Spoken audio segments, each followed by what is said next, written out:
The sun was hot over the wide land that would one day be called Texas. There were no big cities, no highways, no fences that went on for miles, only open ground, only rivers, hills, and long stretches of grass and dust. And people were afraid. Small groups of settlers lived far apart from each other. They slept in simple cabins made of wood and mud. At night, they heard wolves in the distance. Sometimes they heard something worse, gunshots, screams, the sound of horses that did not belong to them. On this rough frontier, every shadow could mean danger. There were raids, there were thieves, there were men who would take a horse, a cow, or a life and then vanish into the wild. The law was far away. There was no strong army close by, no big group of officers to keep the peace. If a family was attacked, help might be days away if it came at all. In the middle of this fear stood one man, Stephen F. Austin. He was a leader, an impresario, a man trusted by many settlers. He listened when they spoke of raids. He saw the worry in the faces of mothers and fathers. He knew that promises alone could not protect them, so he made a choice. He would create a small band of men, not soldiers from a far government, not fancy officers in bright coats, just local men who knew the rivers, the trails, the secret paths through the trees, men who could ride fast, shoot straight, and stay calm when others ran. They would not stay in one place. They would ride, they would range across the land, always moving, always watching. These riders would become the first Texas Rangers. At the start, there was no grand ceremony, no parade, no big speech, no famous badge. 10 men were chosen. They brought their own horses and their own guns. They packed simple food, dried meat, cornmeal, coffee if they could get it. They said goodbye to their families, knowing they might be gone for weeks at a time and that they might not return. They were not heroes in that moment. They were tired farmers. They were young hunters. They were older men who had seen war before. They were people with scars on their hands and dust on their boots. But they all understood one thing. If someone did not stand up, the frontier would fall. Their job was clear, and it was hard. They would scout the roads. They would follow tracks in the dirt. They would listen for news of raiders and thieves. They would ride to warn families when danger was near. And, when they had no other choice, they would fight. The land did not care who they were. It offered them no comfort. Days were hot, nights were cold and full of sounds. Sometimes they went hungry. Sometimes storms washed out the trails and turned the ground to thick mud. Sometimes they rode through places where only a few trees broke. The open sky, feeling very small in a very big world. Yet they kept going. There was no pay at first that could make them rich. They did not wear shiny uniforms. They wore whatever clothes they owned. A simple shirt, a worn hat, heavy boots. Their finest prize was being able to return to a settlement and hear a mother say, "We slept better last night because we knew you were out there." This is how their legend began, not with glory, but with long, lonely rides. Over time, more people heard about these ranging men. Stories grew. Some were true. A small group chasing off a larger band of raiders. A lone rider traveling all night to bring a warning to a far cabin. Some stories were stretched and twisted, as stories often are. But whether the tailies were big or small, one idea stayed the same. When trouble came, someone would ride toward it, not away from it. That simple promise gave the Rangers power in the minds of many settlers. They became more than just riders. They became a symbol, a sign that the frontier was not completely alone. But symbols are heavy things to carry. With every mile they rode, they made choices. Who to protect, who to suspect, who to chase, whose land to cross. These choices built trust with some people. They also created anger and fear in others. Even in these early days, the story of the Texas Rangers was already complex. They were guardians to some. and a threat to others. Still, on that wide and harsh land, they rode. The smoke from their campfires rose into quiet night skies. There, horses stamped and snorted in the dark. They checked their guns before sleep. They whispered about home. They argued. They laughed. They remembered faces of people they had tried to save and faces of those they could not. They were not saints. They were not monsters. They were something in between. Human beings standing at the edge of a dangerous world. And as the years moved on, that world would only grow more violent. There would be wars. There would be famous battles and infamous acts. There would be songs and books and movies that turned these early riders into larger-than-life figures. But before all of that, before the badge, before the legend, there were just a few men on tired horses, riding across a land that did not yet have a name, trying to draw a thin line between chaos and order. That is where the true story of the Texas Rangers begins. Morning light spread across the rough Texas land like a slow, golden wave. The riders were already awake. They pulled on worn boots. They tightened cinches on restless horses. They checked rifles and pistols with slow, careful hands. These men had been riding the frontier for some time now. They chased raiders. They followed tracks in the dust. They guarded lonely cabins and small settlements, but they were about to change. Not just in what they did, but in who they were. Word about these ranging men had reached people in power. Leaders in the young Texas settlements saw something important. Without these riders, many families might leave. Without some kind of protection, the dream of building a new life here could die. Meetings were held in simple rooms with wooden tables. Maps were rolled out. Lines were drawn with rough hands. Voices rose and fell as men argued about danger, money, and the future. They needed a force, a group that was more than just volunteers who came and went. They needed a name that would stay dot. And so, in those tense days before full war with Mexico, a decision was made. These riders would be organized. They would be counted. They would be given leaders. They would be called the Texas Rangers. It was not a grand title yet. No one knew it would one day carry a heavy legend. To the men in the room, it was simple. Rangers because they ranged. Texas because they meant to defend this land they now called home. When the news reached the riders, reactions were mixed. Some were proud. A name meant they were no longer just shadows on the frontier. They were part of something larger. Something official, others shrugged. A name would not stop bullets. It would not feed their families. It would not soften the ground when they slept, outside in the cold. But a few men understood the deeper meaning.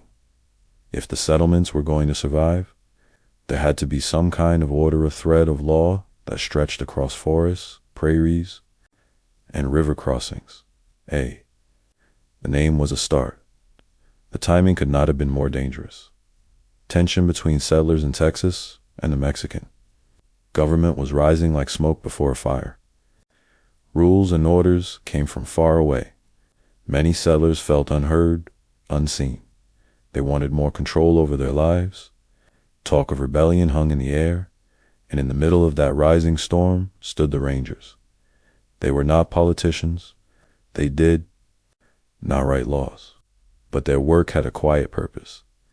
Keep people alive long enough to even argue about a future. When trouble flared, they moved. They guided families along dangerous roads. They checked the paths leading in and out of small towns. They watched the horizon for dust clouds that might mean an approaching force. Sometimes they were messengers. They carried news of attacks, of lost cattle, of missing people. They brought letters to scared families waiting for word. Other times, they were shields. They rode ahead of wagon trains. They scouted riverbanks for signs of ambush. They chose places to camp: high ground, good view, easy escape if needed. At night, they listened to the talk by the fire. Some settlers spoke with anger in their voices. They cursed distant leaders. They swore they would fight to the last man rather than give up their land. Others spoke in fear. They did not want war. They wanted peace, crops, children, and quiet. The Rangers heard it all. They knew that if open conflict came, they would be in the middle of it. Because where there was danger, that's where they always ended up. And war did come. When shots were fired and flags were raised, the land shook with change. Famous battles took place that the Panones world would remember. But many of the Rangers' actions were not part of grand, glorious stories. They protected people who were trying to flee. They helped families cross rivers and mountains to reach safer places. They tracked small enemy groups that might strike at unguarded settlements. In some moments, they fought hard and fast. In others, they simply watched and waited, knowing that sometimes the smartest move was not to shoot, but to stay hidden and learn more. The Rangers were not an army. They were too few. They had no long lines of soldiers, no big cannons, no shining uniforms. What they had was speed. They had knowledge of the land. They knew secret trails, narrow passes, and hidden waterholes that many others did not. They used this knowledge like a weapon. But along with their skill came something more dangerous. Power. When you can move fast and hit hard, it is easy to believe you are always right. When people praise you as protectors, it is easy to forget the faces of those who fear you. Some Rangers began to act like they were the law everywhere they rode. They made quick decisions about who was friend and who was foe. Sometimes they were right. Sometimes they were terribly wrong.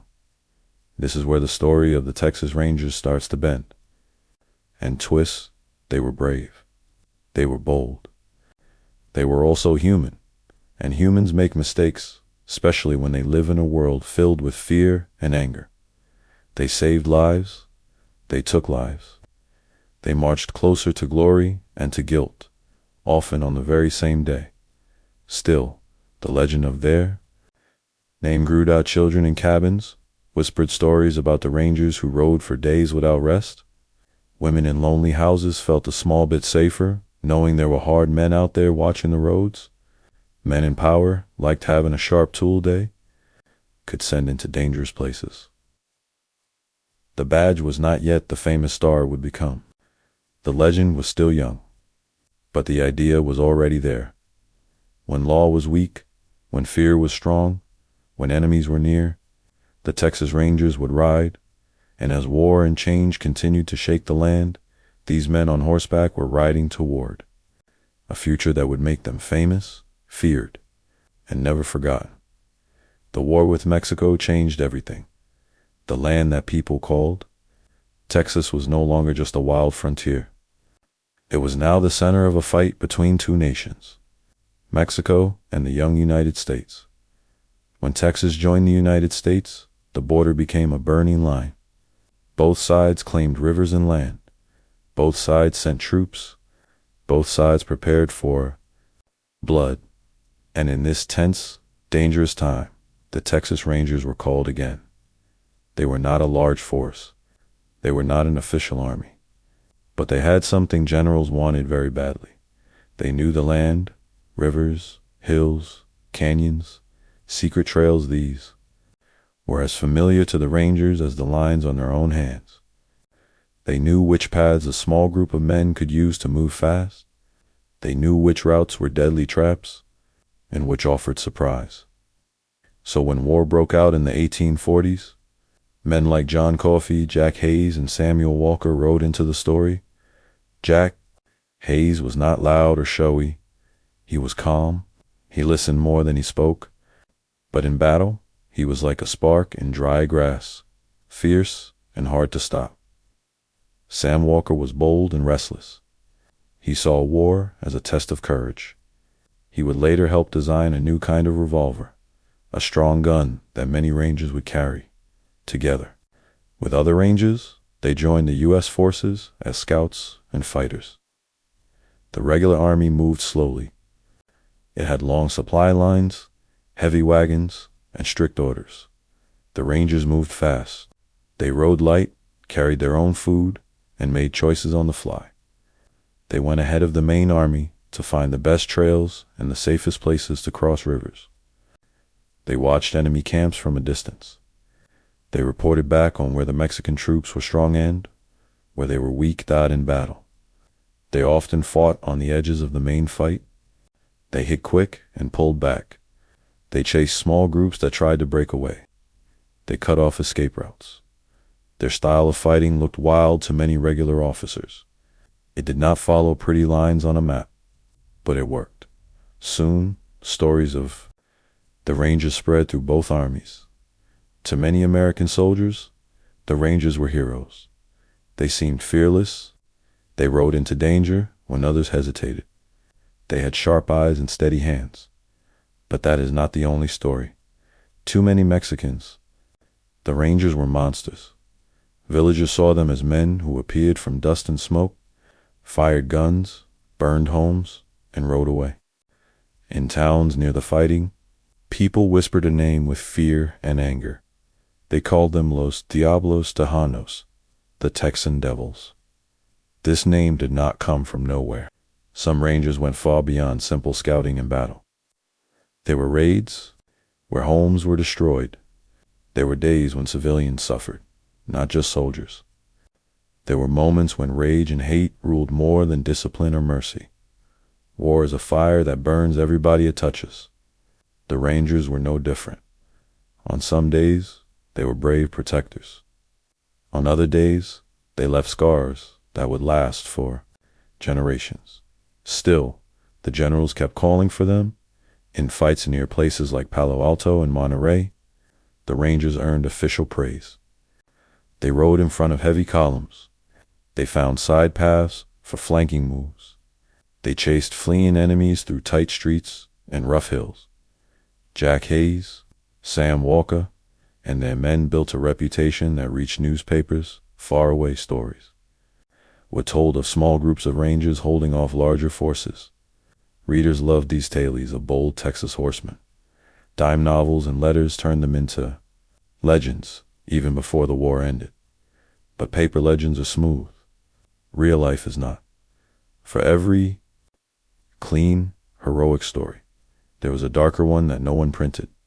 A village burned, a family lost, a body left in the dust with no name. The Rangers lived with all of it, the praise and the guilt inside the same hearts. As the war went on, the tools of the Rangers changed too. At first, many of them carried single-shot guns and old-style pistols. They fired once, then had to reload while the enemy closed in. This was slow and deadly. Then came the new revolvers, strong, heavy pistols that could fire several shots before reloading. Men like Sam Walker helped improve these weapons. The Rangers learned to use them from horseback, firing again and again at close range. It gave them a deadly edge in fast fights. Now, when they charged, they could send waves of bullets instead of just one. Enemies learned to fear that sound. The thunder of hooves and the rapid, cracking shots of a Ranger's revolver, this made the Rangers even more effective. And even more feared. When the war finally ended, borders shifted. The map changed. The United States held more land. Many soldiers went home and tried to forget what they had seen. But the Rangers did not simply vanish. The frontier was still there. The wild spaces had not turned into peaceful farms overnight. There were still raids, still thieves, still long stretches of land with almost no law at all. So the Rangers kept riding. But something was different now. They were no longer just a loose group of riders. War had made their name famous. People knew about the Texas Rangers not just in Texas, but in other states. And even in other countries. The legend had grown. Some people saw them as brave guardians of the border. Others saw them as hard, violent men who took what they wanted and left ruins behind. Both images would follow them for many years. As peace settled uneasily over the new border, the Texas Rangers stood at a crossroads. They had more fame. They had better weapons. They had a history of both courage and cruelty behind them. The question now was simple and heavy. What kind of force would they be in this new chapter? Protectors of the weak? Hunters of the guilty? Or something more complicated, sharp blade, that could cut in any direction, depending on who held the handle? The answer would unfold over the next long, violent years, as the Rangers took on a new role, not just fighters in a war, but everyday lawmen on a restless frontier. The war with Mexico was over. The maps were redrawn. New lines were drawn on paper to show borders between nations, but the land itself did not change. The rivers still flowed, the plains still stretched on and on, the sky was still wide and silent, and danger was still out there. For families living on lonely farms and in small wooden towns, peace on paper did not mean peace in life. There were still raids, there were still stolen horses and cattle, there were still surprise attacks in the night. Some came from outlaw bands, rough men who moved quickly, took what they wanted, and vanished. Others came from native warriors, fighting to protect their own lands and way of life. To the settlers, it felt like the frontier could explode at any moment. And again, when fear rose, a familiar name was called: the Texas Rangers. The Rangers returned to their old job, but the world had changed around them. They were no longer simple local riders. They now carried the weight of stories from the war. Some called them heroes, some called them devils. Both names followed them as they rode out across the frontier once more. Their orders were not written in long, fancy letters. Their mission was simple and hard: keep the border counties safe, stop the raids, make this land livable. No one told them exactly how to do it. That was both a gift and a danger. They rode in small groups, sometimes just 4 or 5 men at a time. They followed trails so faint that most people would never see them. A broken branch, a hoof print near a creek, a bit of ash where a fire had burned the night before. They slept under open skies, wrapped in thin blankets, guns close at hand. They woke before dawn, checked their horses, and started again. Some days were quiet. They rode for miles and saw nothing but grass, rocks, and distant hills. Other days started calm and turned deadly in seconds. A flash of movement on a ridge, the shout of a man, the crack of a rifle dot. In those moments, there was no time to think about right and wrong. There was only action. One of the men who led Rangers during this time was John Salmon, Rip Ford. His nickname, Rip, came from the letters he often wrote at the bottom of reports. Rest in peace. He was a doctor, a lawyer, a newspaper man, and a fighter. A strange mix of pen and gun. Rip Ford believed in strong action. He thought the only way to stop attacks was to strike hard and fast. Under leaders like him, the Rangers began long campaigns against Comanche and other native groups on the plains. They crossed rivers. They rode deep into lands that were not officially theirs. They attacked camps at dawn, when the air was cold and people were half-dashed asleep. Too many settlers. These Rangers seemed like saviors. They came back from rides with stolen horses, recovered. They told stories of battles where raiders were driven off, never to return. But on the other side, for many native families, the Rangers were a nightmare. They were the ones who brought fire and bullets, who broke camp circles, who took lives and scattered survivors. On one famous campaign, Rip Ford led his men for months. Across harsh land, they hunted for Comanche groups who had raided deep into Texas. They followed faint signs: an old fire pit, a scrap of leather, a cut in the grass. Tired, sunburned, and worn thin, they finally found what they were looking for: a large camp in a valley near a shallow stream. The Rangers waited in the early morning dark, their Tonkawa allies prepared beside them. Horses snorted softly, sensing what was coming. At first light, they attacked. Shots rang out. War cries tore through the air. Men rushed between tippis and horses. Women and children ran in fear. The fight was fast and brutal. When it was over, the Rangers had lost few men. Many Comanche were dead, including respected leaders to the Rangers. This was a victory. To the Comanche, it was a deep wound, another step in losing their homeland. This was the truth of the frontier war. Two worlds were crashing into each other. One world was growing, building farms and towns, and wanted safety and land. The other world was being pushed back, losing hunting grounds, losing freedom, losing the sky itself. The Rangers stood on the sharp edge where those worlds met. They were told to protect the settlers. They were told to stop raids. They were not told how to carry the costs, so they did what they knew. They fought. They chased. They tracked. They killed. And each time they did, the land changed a little more. Between battles. Life went on. Rangers returned to towns covered in dust and sweat. They walked into small stores to buy coffee, bullets, and tobacco. People watched them closely. Some offered them food, a smile, a handshake. "Thank you for keeping us safe," they said. Others turned away. They heard stories from neighbors, from nearby native camps, from families on both sides. Stories of people caught in the middle. Stories of innocent blood. The Rangers could feel the weight of those stares, but there were always new problems. News of another raid, reports of cattle stolen, rumors of a new band of outlaws hiding in the hills, so they mounted up again, this time in Ranger. History is full of sharp edges.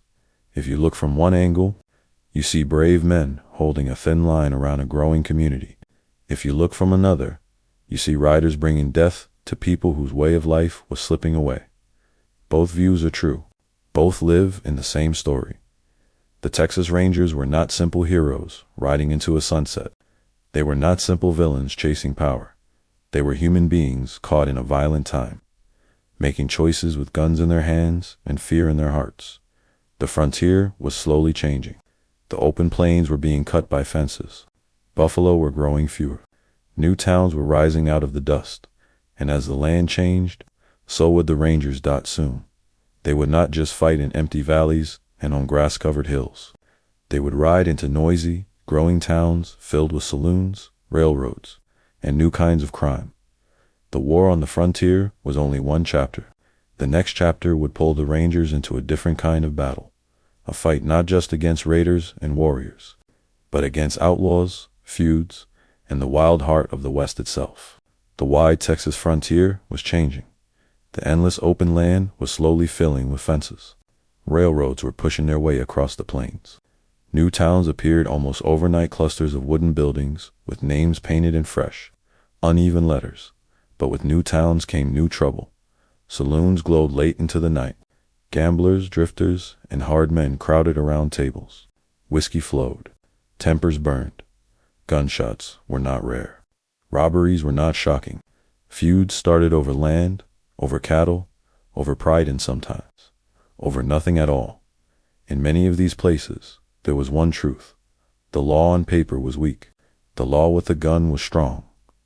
Once again, Texas turned to the same answer it had used so many times before. The Texas Rangers, by the 1870s.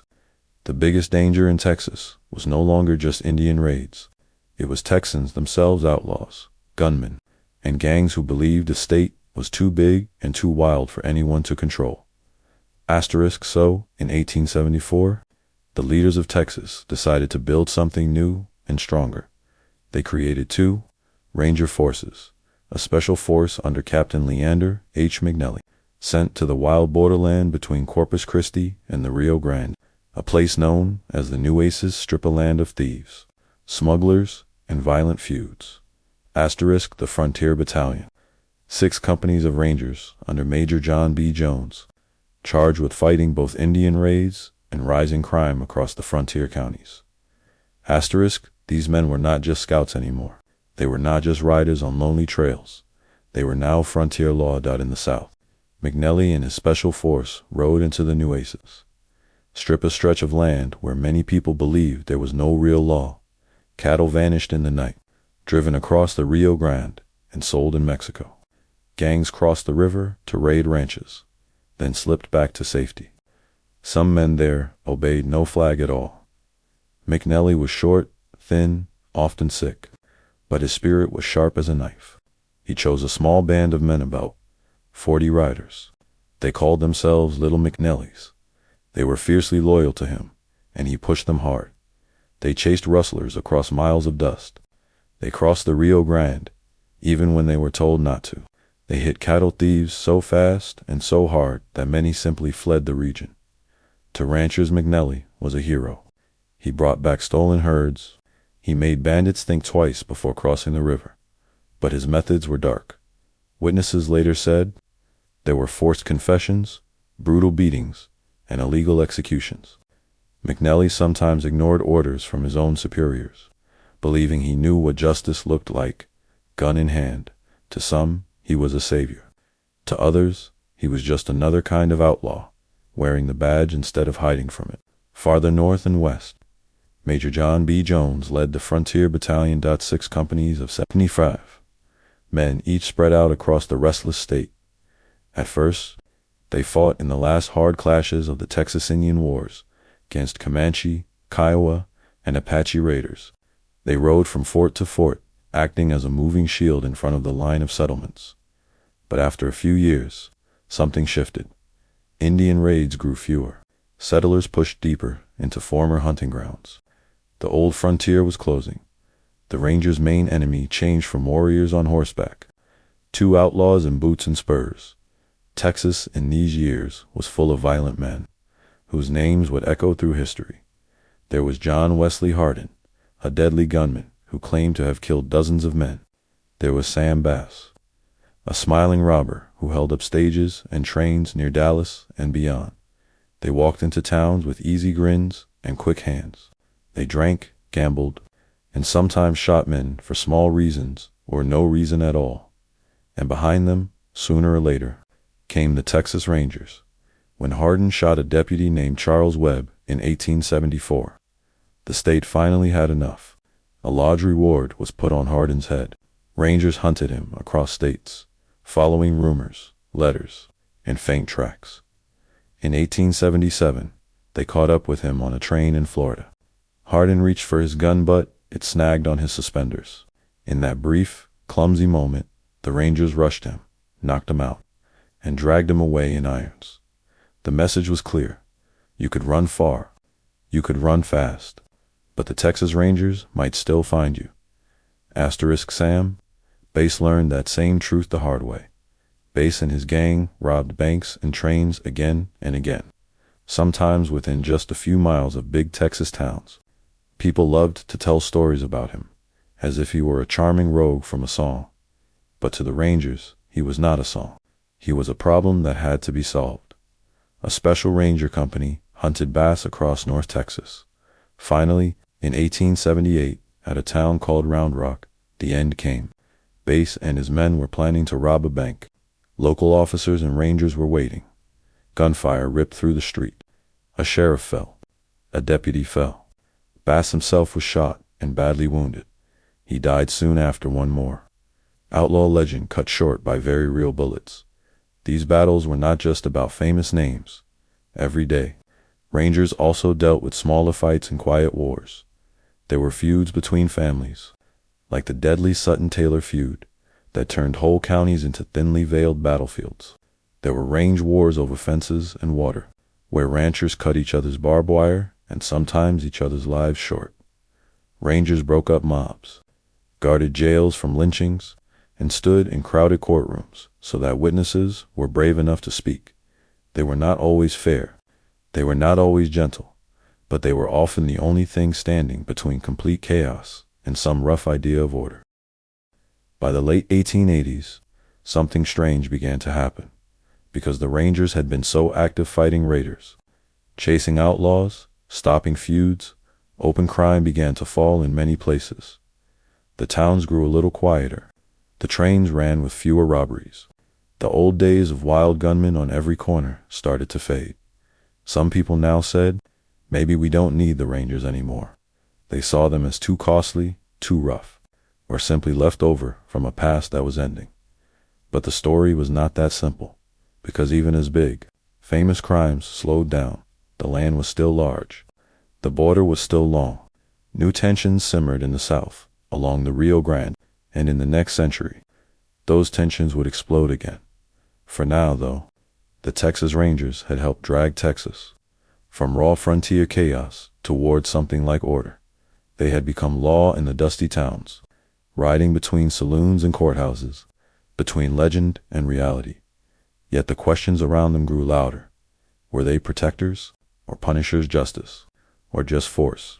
The answers would grow even more tangled in the years to come, when the Rangers met their darkest chapter on the border, and the whole state would have to decide what kind of lawmen it truly wanted.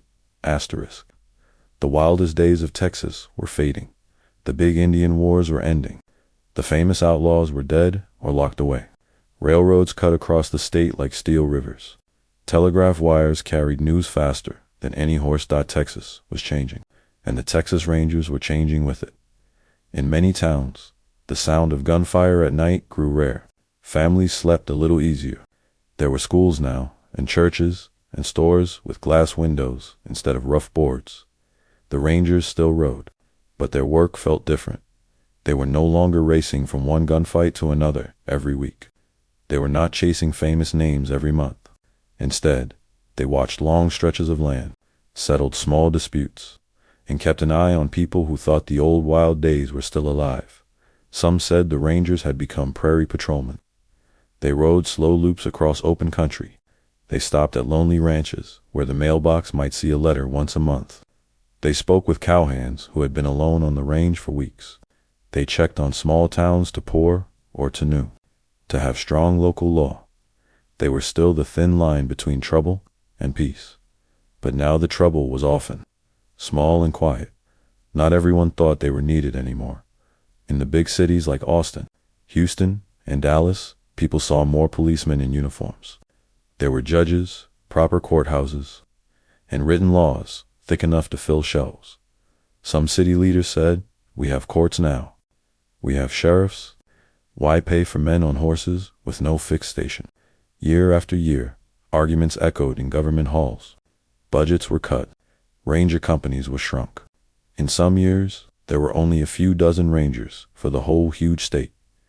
It looked like the story might end there. A few older rangers retired and shook their heads. They remembered the days of long rides and sudden fights. Now they saw trains, fences, and towns with brick streets. Maybe, they thought, the time of the Texas Ranger was over. But not everyone agreed. Out on the edge of the settled land, life was still rough. Cattle still disappeared. Men still settled anger with fists, knives, and guns.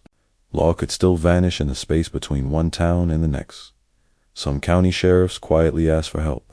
They were brave, but they did not have enough deputies. They knew the value of a small group of hard riders who could move fast and act quickly. And so, the Rangers stayed alive. They did not grow much. They did not have a lot of money or fancy buildings. But as long as there was empty land and restless people, someone in Texas would say, "Send for the Rangers." Life in this in-between time was strange for them. One day, a ranger might sit in a courtroom, clean and neat, telling a jury what he had seen on a lonely road. The next day, he might sleep on the ground again, wrapped in a blanket, listening to coyotes in the dark. He lived half in the Old West, and half in the new world of trains and telegraphs. They still carried the old tools, the revolver on the hip, the rifle in the saddle boot, the wide-brimmed hat to keep off the sun. But they also dealt with new problems: railroad theft, rail strikes, fights between workers and bosses, battles over barbed wire fences and open range. Sometimes the fight was not between good men and bad men. Sometimes it was between two groups who both believed they were right. A rancher who hated fences, a farmer who needed those fences to protect his crops, a railroad boss who wanted workers to move faster, workers who wanted fair pay and safe conditions. The Rangers would ride in. They would stand between angry crowds. They would guard jails, escort prisoners, and try to keep tempers from exploding. They were not always fair. They were not always gentle. But again and again, they were there in small ranger camps. The men talked around low fires. They spoke of how things used to be. They remembered riding out against Comanche war parties, or tracking Sam Base, or facing down mobs that wanted to hang prisoners without trial. The younger Rangers listened. For them, those stories sounded almost like legends. Their own days were filled with quieter dangers: a lone killer on a back road, a hidden bootlegger's den, a crooked official who thought no one was watching. The young men wondered, Would their time ever seem as big to anyone as the old days did? They did not know that soon they would be pulled into something just as dark as any outlaw's game of slow. Ugly storm along the border, along the Rio Grande. Life was not calm. On both sides of the river, families worked hard, raised cattle, and tried to survive. Many had lived there for generations, long before borders on paper. They spoke Spanish, English, or both. They crossed back and forth over the water to visit kin, to trade, to worship. But there was also tension, old land claims, old grudges, new laws that cut across people's lives like barbed wire. Some Anglos in Texas looked at their Mexican and Tejano neighbors with deep suspicion. Some of those neighbors looked back with the same feeling. It was a quiet unease at first, but it did not stay quiet. Whispers of revolution in Mexico, fear of bandits, rumors of raids and plots. All of these fears began to grow in the early years of the new century. And once more, Texas leaders would reach for the same tool they had always trusted when afraid. The Texas Rangers. By now, the Rangers carried more than guns and saddles. They carried history, good deeds, and bad, acts of courage and acts of cruelty. Some of them wanted to live up to the best parts of the legend. They dreamed of being steady, fair lawmen in a changing world. Others were drawn to the power the star on their chest gave them. A badge could open doors, close mouths, and sometimes hide sins. They were riders between two worlds, the dying wild frontier behind them, and a new, uneasy, modern Texas ahead soon. On the border, between the river and the railroad tracks, between fear and power, the Rangers would face their hardest tests, and the whole state would have to decide what the Texas Ranger truly was, a guardian of law or a weapon of fear. The river looked calm. The Rio Grande slid past quiet and dark, reflecting bits of moonlight like broken glass. On one side was Texas, on the other side was Mexico. But for the people who lived there, it was not so simple. Families had lived along this river for generations. They shared language, food, songs, and stories. They crossed the river to visit cousins, to trade cattle, to find work, or to pray to them. The river was not a wall. It was a road. But in the early 1900s, that peaceful picture began to crack. In Mexico, revolution shook the country. Leaders were overthrown. New leaders rose and fell. Armies marched. Villages burned. People fled. On the Texas side, fear grew. Some Anglo ranchers looked across the river and saw danger coming. They heard stories of rebel bands, bandits, and raiders. They worried that the violence in Mexico would spill into their fields and towns. They did not always see the difference between a poor worker, a peaceful neighbor, and a real outlaw. Newspapers added fuel to the fear. Bold headlines shouted of raids, plots, and Mexican bandits. Some of these stories were true. Some were half true. Some were pushed far beyond the facts. In this hot, tense air, the same old answer was used once more. Send the Texas Rangers. The state sent more Rangers and also special Rangers to the border.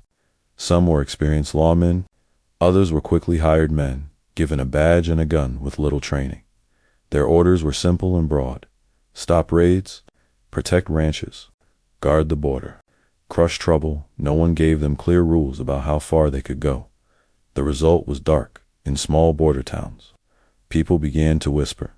A man would be taken from his home for questioning and never return. Bodies appeared in the brush, shot and left as a warning. Groups of men with badges rode through the night, rounding up people they claimed were suspects. Sometimes there had been a crime. Often there had not. It became too easy to say, he looks like a raider. He must be part of a bandit gang. He is Mexican. That is enough. For many Mexican and Tejano families in South Texas, the Texas Rangers were no longer a symbol of safety. They had become a name spoken with fear. There were killings in fields, in towns, and by lonely roads. Some were called shootouts in reports, but witnesses said the victims were unarmed. Men were lined up and executed. Some people vanished without any record at all. No one knows the exact number of people who died in those years. Historians later believe that hundreds, maybe even thousands, of Mexicans and Mexican Americans were killed by Rangers, local officers. and vigilantes acting beside them. Too many Anglos of that time. This seemed like strong action to stop trouble. To the families of the dead, it was simple murder. There were some rangers who tried to act fairly, to control hot-headed partners, to protect innocent people. But the system around them was full of anger and prejudice. A badge could be used to bring justice or to hide terrible acts. Along the Rio Grande, the star on the ranger's chest meant two very different things. Depending on who you were, one man decided this had to change. His name was Jose Tomas Canels. He was a Tejano lawyer and a member of the Texas legislature. He had lived on the border. He knew the land. He knew the stories. He heard from families who had lost fathers, brothers, and sons. He was not against law. He did not hate the Rangers as an idea, but he believed deeply that no one, not even a Texas Ranger, should be above the law. In 1919, Canels did something brave and dangerous. He filed formal charges against the Rangers and demanded a public investigation. For weeks, in a hot room at the Texas Capitol, witnesses came forward. Some were Rangers. Some were local law officers. Some were Mexican and Tejano citizens. Some spoke in broken English. Others spoke through translators. They told stories of men pulled from their homes and shot. They told of beatings, threats, and stolen property. They described Rangers who obeyed no rules, who acted as judges, juries, and executioners. Ranger officers defended themselves. They spoke of raids, of dead lawmen, of dangerous times. They said they had done what was needed to keep Texas safe. Outside the building, feelings were strong. Some praised Canels as a defender of justice. Others cursed him as a traitor who was attacking the Rangers. Canels knew he was risking his career. Some believed he was risking his life. In the end, the investigation did not abolish the Texas Rangers. They were too deeply woven into Texas history and pride, but the hearings did change things. The state reduced the number of Rangers. It set stricter rules for who could join. It placed them more firmly under the control of the state government instead of powerful local men. Some of the worst officers were quietly removed. A line had been drawn. Texas wanted Rangers, but it also wanted to say it cared about justice and law, not just raw force. Whether that line would always be respected was another question, but it was at least written down for all to see. For Mexican and Tejano families along the river, the scars remained.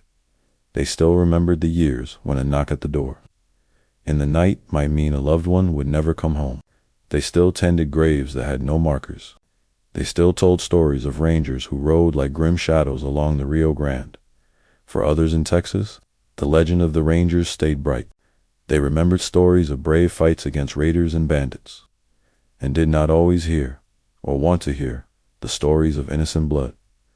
Both memories were true. Both lived side by side, pulling the name Texas Ranger in two directions. As the 1920s began, the Rangers stood at another turning point. They had survived wars, outlaws, feuds, and now a public scandal. They were wounded as an institution, but still standing. Ahead of them lay a new kind of Texas, one of oil towns. Bootleggers, gangsters, and big city crime. The horses would not vanish. The white hats would not disappear. But slowly, the Rangers would begin to look less like frontier riders and more like state detectives. Their next battles would not just be on lonely riverbanks, but on crowded streets, in smoky oil towns, and down long highways where new legends and new ghosts were waiting. The Old West was slowly dying. The big cattle drives were mostly gone. Railroads and cars crossed Texas from town to town. Oil wells rose from the ground like black metal trees. Cities glowed at night with electric light instead of campfires. But the Texas Rangers were still there. They had survived wars. They had chased outlaws. They had been called heroes. They had been called devils. Now, they had to do something new. They had to survive time. In the 1920s, Texas was not quiet. Oil booms turned empty fields into noisy towns almost overnight. Rough men came looking for fast money. Saloons and gambling dens appeared along dirt streets. Bootleggers smuggled illegal whiskey during Prohibition, hiding it in cars, wagons, and secret rooms. Fistfights started in bars and ended with gunshots in alleys. Gangs tried to take over whole neighborhoods. Crooked sheriffs looked the other way for the right price. Local law could be strong in one town and almost useless in the next. Once again, the old words were said, "Send for the Rangers." The Texas Rangers of this time looked both old and new. They still wore wide-brimmed hats and boots. They still rode horses when they needed to cross rough country. But now they also used cars. They used telephones. They read telegrams and watched train schedules. They were learning to be more than just riders. They were becoming investigators. They stepped into oil towns where men carried guns and money in equal amounts. They broke up fights between workers and company guards. They guarded ballot boxes during tense elections, trying to stop cheating and violence. Sometimes they faced the Ku Klux Klan, which was strong in parts of Texas. Rangers watched marches, stopped attacks, and worked quietly to keep hate from turning into even worse bloodshed. Though not every ranger stood on the same side of that line, the state was changing fast. The Rangers were trying to keep up. Then came the Great Depression of the 1930s. Banks failed. People lost their jobs. Families stood in long lines for food. Desperate times bring desperate crimes. Bank robberies increased. Highway bandits stopped cars and buses. Kidnappings and big city crimes started to appear in Texas as they did in other states. But while crime grew, ranger funding shrank at one point. There were only about 36 rangers in the whole state, 30-something men to cover an area bigger than many countries. They could not be everywhere. But when the worst trouble appeared, they tried to be somewhere. One name from this time would become famous far beyond. Texas. Frank Hammer. Frank Hammer had been a ranger for many years. He was tall, quiet, and very tough. He had been shot more than once and kept going. He had seen feuds, oil town riots, and border violence. He understood both the Old West and the New. Modern Texas, by the early 1930s, Hammer was not a ranger anymore. He had retired, worn down by politics and constant danger. But then, two criminals changed everything: Bonnie Parker and Clyde Barrow. Bonnie and Clyde were young, poor, and angry. They robbed banks and small stores across several states. They killed lawmen who tried to stop them. Newspapers turned them into dark stars, printing their photos and telling dramatic stories of romance and violence. The public was split. Some secretly admired them. Others cursed their names. The law was embarrassed. Local officers tried to catch them, but failed again and again. So Texas turned back to an old weapon. It asked Frank Hammer to hunt them down. Hammer agreed. He studied Bonnie and Clyde like a hunter, studying dangerous game. He read their patterns. He spoke to people who had seen them. He watched roads they liked to use, towns they visited, families they trusted. He did not move fast. He moved carefully. For months, he followed their trail through the South and Midwest, crossing state lines again and again. He built a small team of officers from different states, men who were willing to face two killers who would not hesitate to shoot first.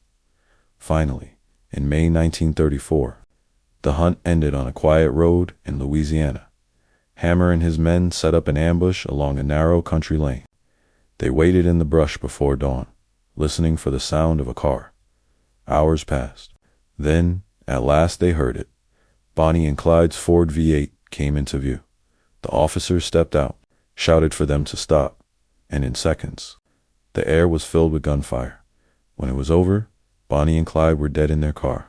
Their long run finally ended by hard men with steady hands.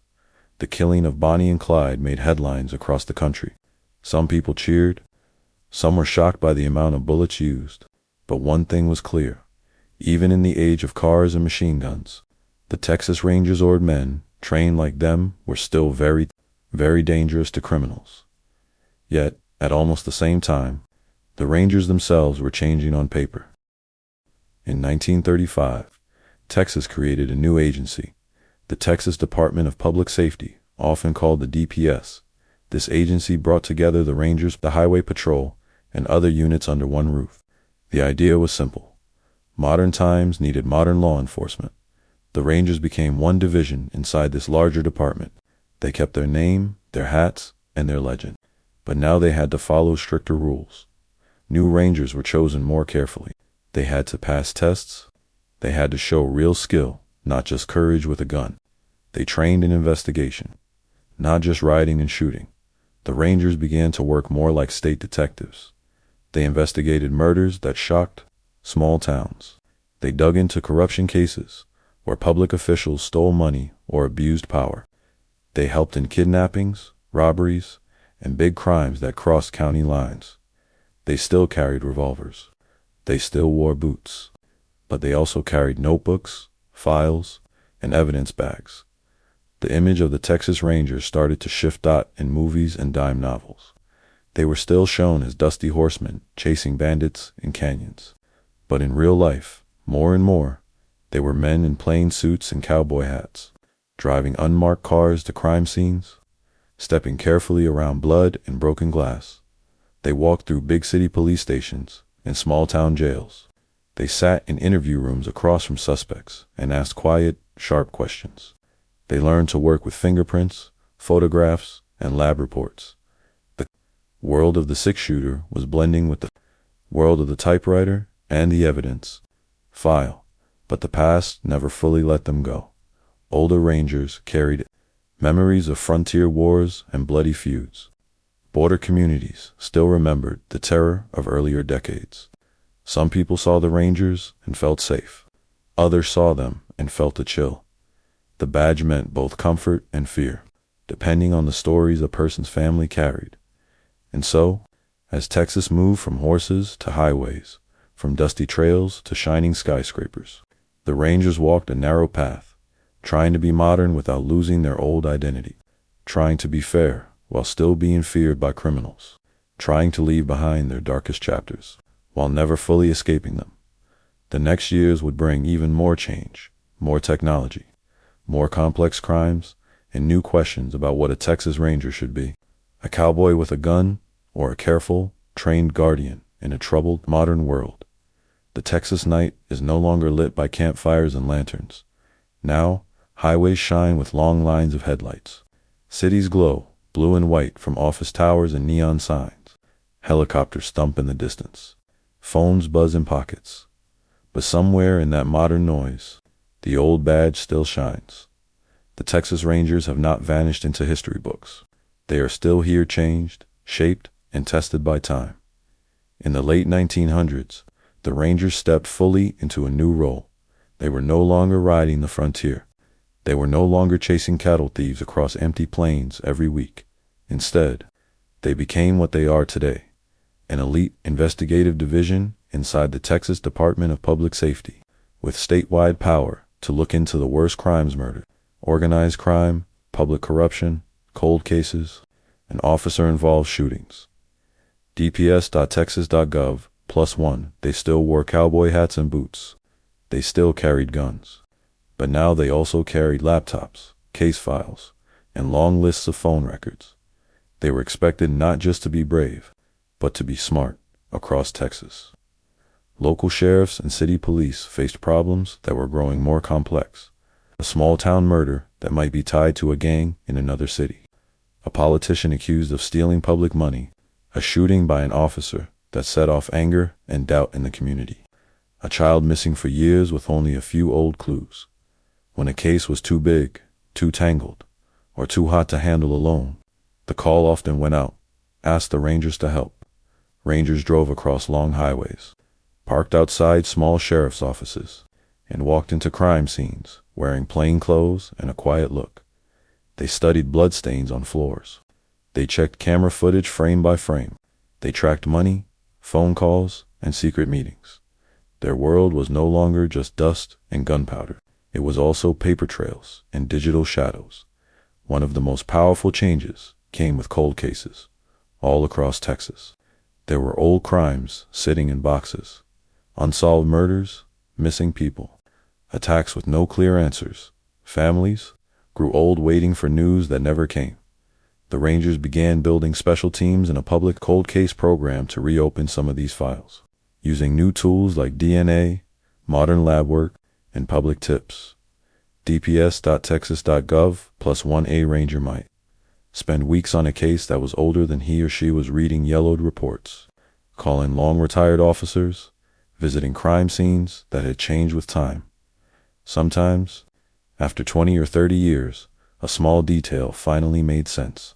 A new DNA hit, a witness now willing to speak, an old lie exposed. When that happened, a family somewhere got the call they had been waiting for. We think we know who did this. In those moments, the Rangers were not just lawmen. They were messengers from the past, bringing long-delayed answers to people who had almost given up hope. The modern Rangers are small in number compared to the millions who live in Texas. Out of the entire state, only a couple hundred are authorized to wear that badge, divided into companies that cover different regions, all based from a headquarters in Austin. Wikipedia plus 2 dps.texas.gov plus 2 to become a Ranger. An officer usually needs many years of strong police work first. They must pass tests, interviews, and deep background checks. Only a few are chosen when spots open. This makes the badge heavy in a new way. It is not just a symbol of the frontier anymore. It is a sign that the state trusts this person with its hardest problems. But even in the modern age, the Rangers still touch old duties. They help control major prison uprisings, large violent protests. They join tactical teams for high-risk arrests and hostage situations. They protect the governor of Texas and other officials when needed. dps.texas.gov plus 1 at the border. They are still involved in security efforts, working with other state and federal agencies when crime, drug smuggling, human trafficking, organized gangs moves back and forth across the line. dps.texas.gov plus 1. Sometimes they ride in trucks or helicopters instead of horses. Sometimes they walk in body armor instead of dusters. The tools have changed.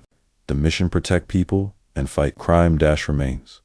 There is also a place where the whole story of the Rangers is gathered under one roof. The Texas Ranger Hall of Fame and Museum in Waco. Wikipedia plus 1 inside. Visitors see old rifles, badges cut from silver coins, worn saddles, and letters written in shaky ink. There are displays about famous Rangers, and more, reminders of the darker chapters to DOT students. Tourists and families walk through the rooms, reading about frontier battles, outlaw hunts, border violence. In modern investigations, some feel pride, some feel sorrow, some feel both at the same time. The museum does not erase the hard parts of the story. It holds them up and says, "This is what happened. Decide for yourself what it means." In recent years, writers, historians, and community leaders have pushed harder to talk about those painful parts, especially the anti-Mexican violence along the border and the abuse of power in the early 1900s. Books, articles, and public talks have challenged the old, clean legend that the Rangers were always pure heroes. Wikipedia plus 1. Some people feel uncomfortable with this. The Rangers are part of Texas pride, and it is never easy to look closely at the flaws of a symbol you love. Others say this honest look is the only way to truly honor the best Rangers. By admitting where the worst ones went wrong, the modern force lives inside that. Debate. Every Ranger who puts on the badge today walks with ghosts, brave ghosts and guilty ghosts together. A modern Ranger might spend his morning testifying in a clean courtroom, then spend her afternoon driving down a lonely farm road to knock on a door and tell a family about a new lead in a case. They know they are watched by cameras, by news reporters, by community groups, by people whose grandparents still remember a time when the Rangers were feared more than loved. Some Rangers say this is good. It keeps them sharp. It reminds them that the badge is not a shield from questions. It is a promise. So, in the glow of phone screens and city lights, under drone cameras and police helicopters, the Texas Rangers continue. They are no longer just men on horses riding into gunsmoke. They are men and women who dig through files, follow data, speak with victims, and stand between the public and those who would harm it. Their story is no longer a simple Western. It is a long, tangled biography of courage and failure, of justice and abuse, of change and stubborn tradition. And as Texas keeps changing, growing larger, louder, and more complex, the question follows them into every new case. Can an old star, born on a wild frontier, still shine with honest light in a modern sky? The story of the Texas Rangers does not end with a final battle, or a famous outlaw falling in the dust. It does not end with a sunset, or a rider disappearing over the hill that ends in a different way. And also, in a way, it never really ends at all. Because the Rangers are not just people. They are also a memory, a question, a star that still hangs over Texas. Bright and troubled at the same time, walk with him for a moment. A modern Ranger stands in front of a mirror early in the morning. The room is quiet. The light is soft. He puts on his shirt. He buttons it slowly. He pulls on his boots, worn but polished. He lifts his wide-brimmed hat and sets it on his head. On the table, the badge waits. He picks it up and feels the weight of the small metal star in his hand. It is smooth at the tips, cool at first, warm in a second. Hundreds of men before him have worn a star like this. Some did great good, some did great harm. Most did a mix of both, because they were human. He knows their stories. He knows about the first riders who ranged across the wild land with no uniforms, just courage and fear. He knows about Jack Hayes, Sam Walker, and the war where the Rangers were called Texan Devils. He knows about Rip Ford and the bloody campaigns against native warriors whose way of life was being destroyed. He knows about McNelly in the Nueces Strip, the Outlaws chased and the lines crossed. He knows about Hardin and Sam Bass, famous names taken down by patient Rangers. He knows about the border years, when too many innocent men died in the brush and their families never got answers. He knows about Cannels, who stood up in the Capitol and said, "No more." He knows about Frank Hammer, Bonnie and Clyde, and the day an ambush ended to legends with a storm of bullets. He knows about the slow change into detectives, into investigators, into case files and cold cases and courtroom testimony. He knows the legend. He knows the truth. He knows they are not the same, and still, he clips the badge to his belt. Far away, in another town, a woman does the same. She is also a Ranger. Her hair is tied back. Her eyes are steady. When she puts on the star, she thinks of something else too. The people who will see it.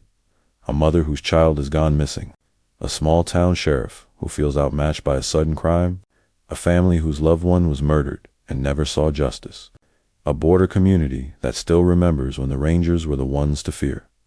She knows that when she knocks on a door, the star on her chest will speak before she does dot. To some, it will say, "Help is here." To others, it will say, "Be careful."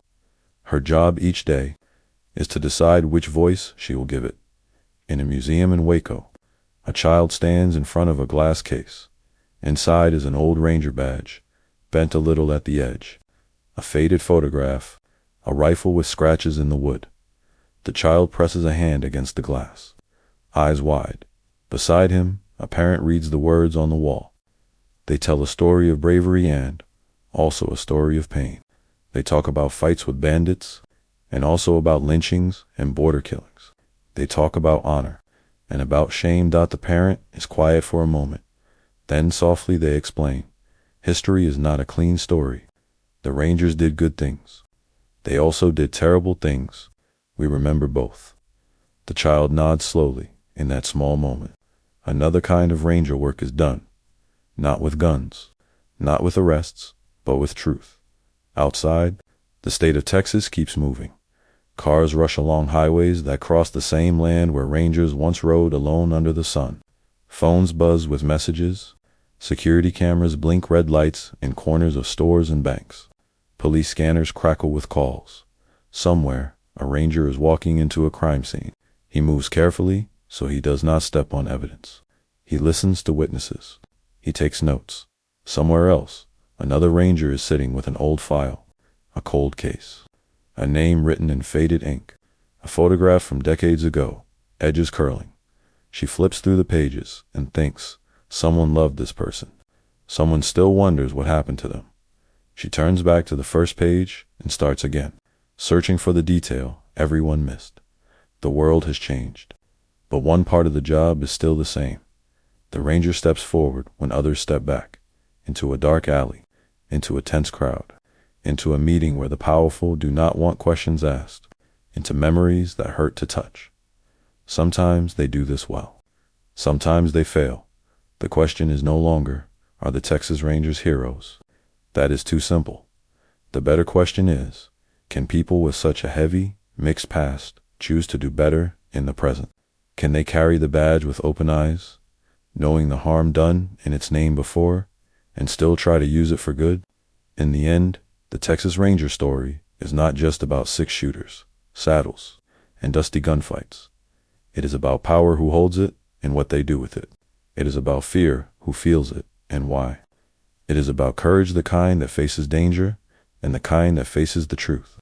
It is about change, slow, painful, and never perfect. The star they wear is small, but the meaning people place on it is huge. As the camera pulls back in your mind's eye, you can see them all at once. The first 10 riders on rough horses, the border patrols in the moonlight, the lawmen in new oil towns, the men in suits guarding courtrooms, the detectives reading old files under fluorescent lights. Different times, different tools, same long shadow. The Texas Rangers are heroes to some, ghosts to others, and a warning to everyone. No legend is pure. No power is simple. And every badge, every star, is only as true as the person who wears it and the people who are brave enough to watch, question, and remember. The story of the Texas Rangers is not just a Western. It is a mirror, and the final image in that mirror is us.